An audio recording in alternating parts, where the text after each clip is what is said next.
በኮዬ ፈጬ የጥምቀት ሰረገላ ሲገፉ የነበሩ ወጣቶችም ከኤሌክትሪክ ጋር ተገናኝቶባቸው የአራት ሰው ህይወት ማለፉ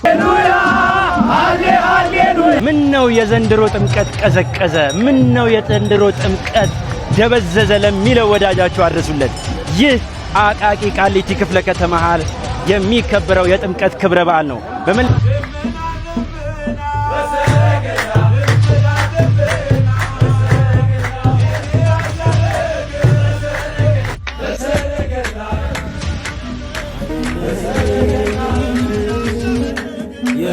ሰበር ዜና መጥቷል። ነብዩ ኤልያስ በእሳት ሰረገላ ወደ ሰማይ ሲያርግ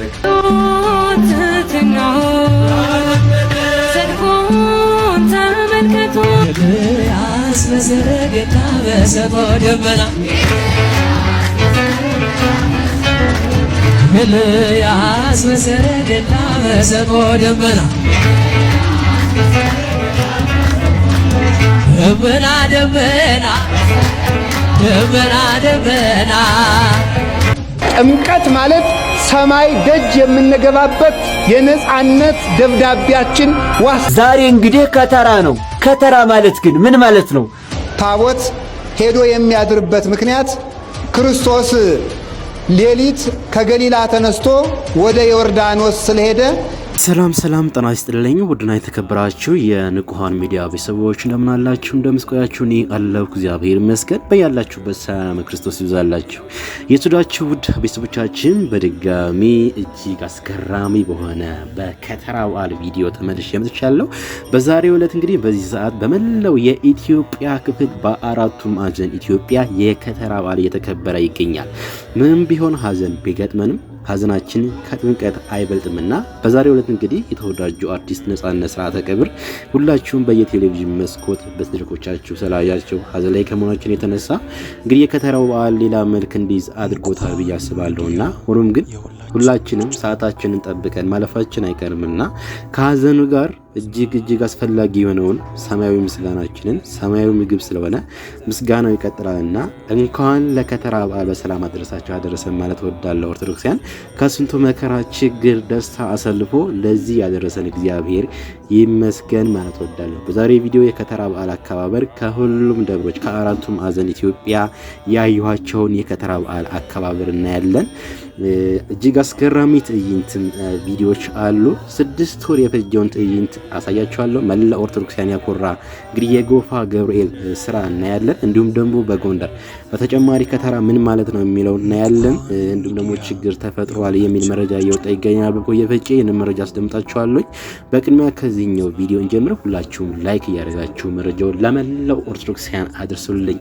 ሁላችሁም ኮሜንት ላይ እየገባችሁ ኦርቶዶክስ ተዋሕዶ ለዘላለም ትኑር ኦርቶዶክስ መመረጥ ነው ያላችሁ ኮሜንቱን አጥለቀልቁልኝ ማለት ወዳለኝ። ወደ ቪዲዮው እንተከታተሉኝ። ምን ነው የዘንድሮ ጥምቀት ቀዘቀዘ ምን ነው የዘንድሮ ጥምቀት ደበዘዘ ለሚለው ወዳጃችሁ አድርሱለት።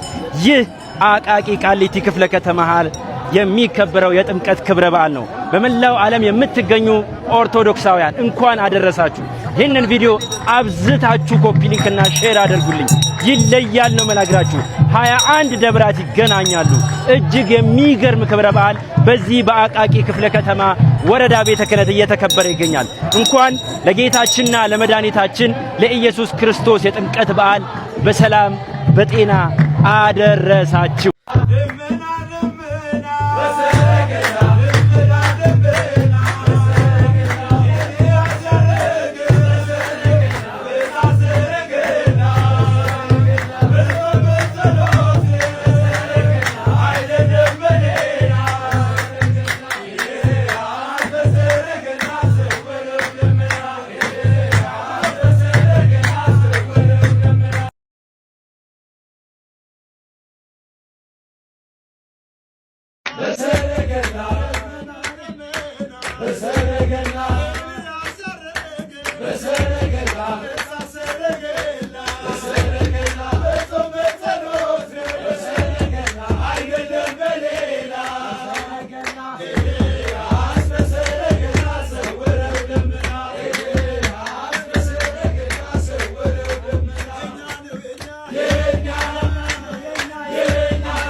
ደመና ኤልያስ በሰረገላ በሰጥሞ ደመና ደመና ደመና ደመና ደመና የገበታ ውሃ ኮለሌ ኮለሌ የገበታ ውሃ ኮለሌ ኮለሌ የኛስ ሙሽራችን ቁመተ ሸበሌ በሰረገላ በሰረገላ በሰረገላ በሰረገላ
ኤልያስ በሰረገላ በሰጥሞ ደመና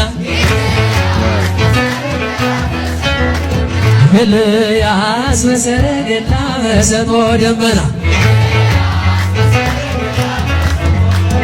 ደመና ደመና ደመና ደመና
ጥምቀት ማለት ሰማይ ደጅ የምንገባበት የነጻነት ደብዳቤያችን ዋስትናችን ማለት ነው።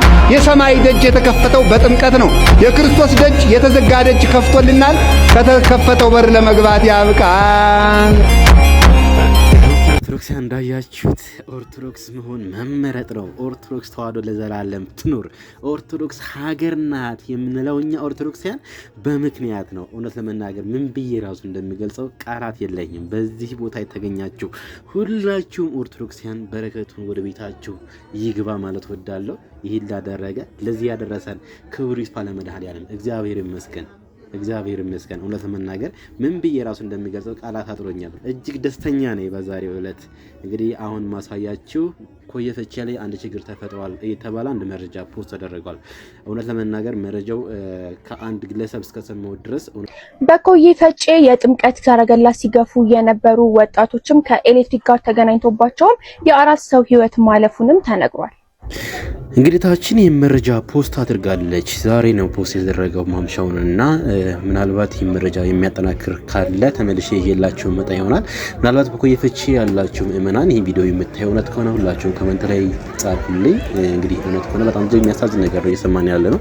ይሄኛው ቪዲዮ እንግዲህ በዛሬው ዕለት በጣም ብዙዎች እያነጋገረ ያለ ቪዲዮ ነው። አንድ ወንድም ጥፋተኛ ነው የሆነ ነገር አጥፍቶ በግለሰቦች እጅ ይገባል። እንደምታዩት አንድ ክላስ ሩም አስገብተው ሲያሰቃዩት ነው የሚያሳየው። እንደዚህ ያሉ ቪዲዮዎች በተደጋጋሚ ሁኔታ እያየን ነው የምንገኘው።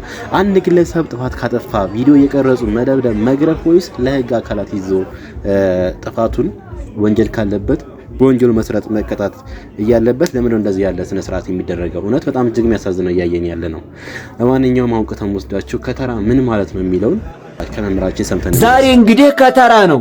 ከተራ ማለት ግን ምን ማለት ነው ማወቅ ትፈልጋላችሁ አይደል? እንግዲያው ለሁሉም ኦርቶዶክሳውያን ቪዲዮውን ሼር እያደረጋችሁ ስሙኝ። ሁላችሁም ላይክ አድርጉና ጀምሩት። ከተራ ማለት ከተረ ከበበ ከሚለው የግዕዝ ቃል የወጣ ሲሆን ከተራ ማለት ከበባ ማለት ነው። ምን ማለት ነው? ከበባ፣ ከተራ፣ መክተር ማለት ነው። እና ይሄ ስም ለጥምቀቱ ዋዜማ ለዛሬው ቀን ለምን ተሰጠ ካላችሁ ደግሞ ዛሬ እንግዲህ ነገ በ11 ለምንጠመቅበት ማለት ነው ውሃውን በከተማ ያለነው የውሃ ገንዳ አመቻችተን በሲሚንቶ ምናምን የተሰራ ማለት ነው እዚያ ውስጥ ውሃውን ከትረን ማለት ነው እናስቀምጣለን። በቀጠር ያሉት ደግሞ ውሃ ባለበት ቦታ ታቦት በሚያድርበት ማለት ነው ውሃውን ልክ የሚሄደውን ውሃ ከትረው ገድበው እንደማለት ነው ገድበው ያቁሩና ያጠራቅማሉ ማለት ነው። እና ከተራ ማለት ያንን ውሃውን መክተር መገደብ ማለት ነው። ከዚህ አንፃር ዛሬ ልክ ያንን ውሃውን ስለምንገድብ ማለት ነው ገድበን ስለምናጠራቅም ከተራ የሚለው ስም ከዚህ የመጣ ነው ማለት ነው። ከዚህ አንፃር ነው ስሙ የተሰጠው። እናም ውድ ኦርቶዶክሳውያን እንኳን ለከተራ በዓል በሰላም አደረሳችሁ። ሁላችሁም ኦርቶዶክሳውያን የኔ ቤተሰቦች ኮሜንት ላይ እንኳን አደረሳችሁ ተባባሉ። ሁላችሁም እንኳን አደረሳችሁ እያላችሁ ሁላችሁም ጻፉ። በዓሉን የሰላም ያድርግልን። ቪዲዮ ለሁሉም እንዳረስ ሼር እና ኮፒ ሊንክ ላይክ ሪፖስት ማድረጋችሁን እንዳትረሱ። ቤቱ ይጠቅማችኋል። ፎሎ አድርጉት። እወዳችኋለሁ። ክብር በሉልኝ። መልካም በዓል። ታቦት ሄዶ የሚያድርበት ምክንያት ክርስቶስ ሌሊት ከገሊላ ተነስቶ ወደ ዮርዳኖስ ስለሄደ ያንን ለማስታወስ ነው። ታቦታቱ መልሰው የሚመጡት ክርስቶስ ተጠምቆ ስለተመለሰ ነው። ታቦቱን ስለምናመልከው ሳይሆን በታቦቱ ላይ የሚያድረውን እግዚአብሔርን እናመልካለን። ኦርቶዶክሳውያን ማወቅ የሚገባችሁ ታቦት አናመልክም። የምናመልከው በታቦት ላይ ያለውን እግዚአብሔር ነው። ታቦት የእግዚአብሔር ማደሪያ ነው። የእግዚአብሔር መንበር ነው። የእግዚአብሔር መገለጫ ነው። የክርስቶስ የሥጋውና የደሙ መሰዊያ ነው እንጂ ታቦት አምላካችን አይደለም። ስለዚህ ተመልከቱ፣ ክርስቶስ ሄዶ ከገሊላ ወደ ዮርዳኖስ ሄዶ እንዳደረ ሌሊት እንደሄደ ታቦታቱ ሄደው ያድራሉ። ክርስቶስ ለምንድን ነው ከገሊላ ተነስቶ የሄደ ስትሉኝ፣ ገሊላ በእስራኤል በጣም የተናቀች የድሃ መንደር ናት። የማያውቁ ሰዎችና ያልተማሩ ሰዎች የሚኖሩባት፣ በሀብት የተናቁ ሰዎች የሚኖሩባት፣ በዘርም የተናቁ ሰዎች የሚኖሩባት ናት።